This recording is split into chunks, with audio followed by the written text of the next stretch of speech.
साथ ही आप सभी का आपके अपने यूट्यूब चैनल टारगेट टीचिंग 247 में स्वागत है। हर रोज की तरह आज भी हाजिर हूँ। काफ़ी बच्चों का सुबह से फ़ोन आ रहा है, मैसेज आ रहा है कि सर सीटेट का आंसर के जो बाकी सभी यूट्यूब चैनल वाले दिखा रहे हैं, क्या वो सही है कि नहीं सही है। और देखें कि जितने बड़े बड़े यूट्यूब चैनल हुए हैं वो भी और बड़े बड़े वेबसाइट पर भी इस सीटेट आंसर के का नोटिफिकेशन दिखा दिए हैं। अब इसमें क्या सच्चाई है, क्या वास्तव में सीटेट आंसर किया गया, इसके बारे में आइए आज हम चर्चा करेंगे। साथ ही एक बात पर और हम आज चर्चा करने वाले हैं कि जब सीटेट का आंसर के आ जाएगा या फिर जो आया है तो उसमें ये जो 3 चीज़ होती हैं, जैसे कि एक सीटेट का क्वेश्चन पेपर, क्योंकि देखिए सीटेट का जब आंसर के निकलेगा 3 चीज़ें उसमें निकल के आएंगी, 3 पीडीएफ। एक क्वेश्चन पेपर निकल के आएगा, एक रिस्पॉन्स के और एक आंसर के। जब तक आप इन तीनों बातों को समझे नहीं रहेंगे कि क्वेश्चन पेपर क्या होता है, रिस्पॉन्स के क्या होता है, आंसर के क्या होता है, इन तीनों बात को जब तक इन तीनों पीडीएफ को आप देखे नहीं रहेंगे, समझे नहीं रहेंगे, तो यदि यदि आपको दे दिया जाए आंसर के सीटेट का तो आप बिल्कुल भी नहीं मिला पाएंगे, आपको बहुत ही प्रॉब्लम होगी। तो आज की सीरीज हम ये भी जानेंगे कि ये तीनों चीज़ें होती क्या जिससे सीटेट का आंसर के हम मैच कराएं, तो इसके बारे में भी चर्चा करेंगे। तो पहला चीज़ तो आपसे यही रिक्वेस्ट की थी, आपके मन में भी कोई भी टीचिंग एग्जाम संबंधित कोई भी प्रश्न आता है, कोई भी आपको हेल्प चाहिए, तो इस नंबर पे आप जो है व्हाट्सएप करके अपना प्रश्न या फिर हेल्प ले सकते हैं, या फिर जो है इसको टेलीग्राम पे सर्च करके आप जो है हमारे चैनल को ज्वाइन कर सकते हैं, जिसमें आपके सभी प्रश्नों का जवाब मिल जाया करेगा।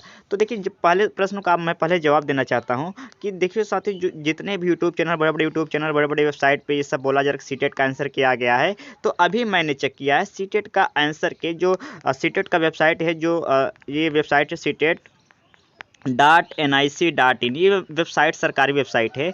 यदि आना होता तो इसी पर दिखा देता या फिर सरकारी रिजल्ट पे, तो दोनों जगह मैंने चेक किया, अभी कोई भी ना नोटिफिकेशन आंसर के संबंधित आया है, ना ही आंसर के आया है। तो आप पूछेंगे सर कब तक आ सकता है। देखिए, अभी 3 से 4 दिन तो एग्जाम ही उन बच्चों का होगा जिनका जो है 11, 18, 24 का जो है री एग्जाम के लिए उनका कैंसिल हो गया था, तो पहले उनका एग्जाम होगा। उनके एग्जाम खत्म होने के बाद ही जो है ये पता चल पाएगा कि कब तक आंसर किया सकता है। लेकिन यदि मैं उम्मीद करूँ तो ये लगभग आपका आज से 6 से 7 दिन के अंदर आपको सीटेट का आंसर कहीं देखने को मिल जाएगा, पहला चीज़। चलिए, तो हमें उम्मीद है आप 6 से 7 दिन तक इंतजार करें। उसके पहले यदि कोई भी आपको बेवकूफ़ बना रहा है कि ये आंसर किया आ गया, वो आंसर किया गया है, आप बिल्कुल भी नहीं, चुपचाप जो आप तैयारी करें उसमें लगे रहे, बिना किसी डिस्टर्बेंस से। तो आइए आप बात कर रहे हैं कि तीनों चीज़, क्वेश्चन पेपर क्या होता है, रिस्पॉन्स के क्या होता है, आंसर क्या आता है। तो साथियों, जब आप वेबसाइट पर या जब आंसर के आ जाएगा 6 से 7 दिनों, तो आप देखेंगे 3 पीडीएफ वहाँ से निकल के आएगा। ये 3 पीडीएफ निकल के आएगा। इस एक पीडीएफ को बोलेंगे क्वेश्चन पेपर, एक आंसर पेपर और एक रिस्पॉन्स के। अब ये तीनों कैसे देखेंगे, इनको कैसे समझना है, आइए इसके बारे में चर्चा करते हैं। तो देख रहे हैं बेटा, कुछ इस तरीके से आपके पास ये पीडीएफ निकलेगा। पहला जो पीडीएफ आप देख रहे हैं इसको हम बोलेंगे आंसर के। क्या बोलेंगे इसको? आंसर के। ये पीडीएफ आपका आंसर के है। इस तरीके से आपके क्वेश्चन लिखे रहेंगे 1 2 3 करके, ऐसे नंबर लिखेंगे और इस तरीके से आंसर दिया रहेगा कि पहला का सी, दूसरा का डी, तीसरा का ए, इस तरीके से लिखा रहेगा। दूसरी बात पे हम चलते हैं। तो एक आएगा रिस्पॉन्स के। रिस्पॉन्स के मतलब इस तरीके से आएगा, जहाँ पे एक बॉक्स में आपका नाम वगैरह लिखा रहेगा, आपका किस शिफ्ट में एग्जाम हुआ था, किस डेट को हुआ था, किस सेंटर पे हुआ था, साथ में जो जैसे पहला ये आपका, ये आप देख रहे हैं जैसे पहला क्वेश्चन है, तो यहाँ पे आप देख पा रहे होंगे, मैं जूम कर रहा हूँ, थोड़ा सा कोशिश कर रहा हूँ। चलिए, तो यहाँ पे आप देख पा रहे हैं, यहाँ पे आप देखिए, तो यहाँ पे आप देख पा रहे हैं कि यहाँ पे कुछ 4 ऑप्शन 1 2 3 करके दिया है और सब पे रेड टिक लगाया है। तो इसमें क्या दिखा रहा है, जिस पे आप टिक लगाएंगे उस पे हरा, यानी इस पर जो है आपने टिक लगाया, इस पे आपने टिक लगाया है। तो यानी आपने किस क्वेश्चन पे टिक, क्योंकि देखिए कोई आपको हार्ड कॉपी तो मिला नहीं था आंसर के मिलाने के लिए, तो आपको बस ये जो आपने पेपर दिया था, जिस आपने जैसे ये पहला क्वेश्चन, पहले पे आपने चौथा टिक लगाया, तो जिस पे आप टिक लगाया उस पर हरा दिखाएगा कि आपने इस पहले क्वेश्चन पे चौथा टिक लगाया है। ठीक, तो इसमें इसको बोलेंगे रिस्पॉन्स की। ये जितने भी आप क्वेश्चन जिस पर टिक लगा रहे हैं, क्वेश्चन सही तो किस पर टिक लगाए हैं, ये पूरा पीडीएफ आपके सामने निकल जाएगा। एक जो चौथा चीज निकल गया कि आंसर पेपर, माफ करिए क्वेश्चन पेपर। क्वेश्चन पेपर क्या है कि आपने जो क्वेश्चन दिया था उसमें जो आपने एग्जाम दिया था सीटेट का, तो उसमें क्वेश्चन कौन कौन से थे, पहला क्वेश्चन क्या था, दूसरा क्वेश्चन था, तो ऑप्शन सही तो ये तीनों चीजें निकल के आएंगे। तो इसको तो आप जानते हैं कि जो आपने क्वेश्चन दिया तो क्वेश्चन पेपर जो होता है पूरा, इससे तो आप भली भांति परिचित हो गए। अब हम बात करेंगे इन दोनों के बारे में कि कैसे हम जाके जब आंसर के आ जाएगा तो हम मिलाएंगे कैसे।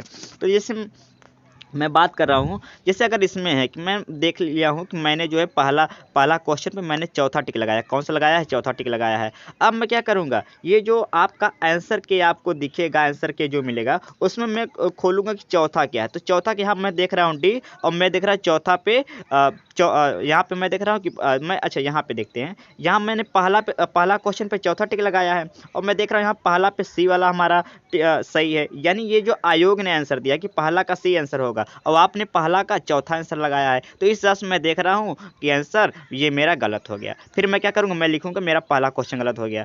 ऐसे ही मैं मिलाऊँ। यदि मैं मान लेते हैं कि मैं अगला क्वेश्चन पर मैंने दूसरा वाला टिक लगाया हो, तो मेरे दूसरे वाले पर हरा दिखाएगा, तो फिर मैं इसमें चेक करूँगा कि मैं दूसरा क्या डी है, दूसरे का डी है, फिर मैं देखूँगा कि नहीं मैंने दूसरा का दूसरा लगाया है, तो इस तरीके से मेरा गलत है।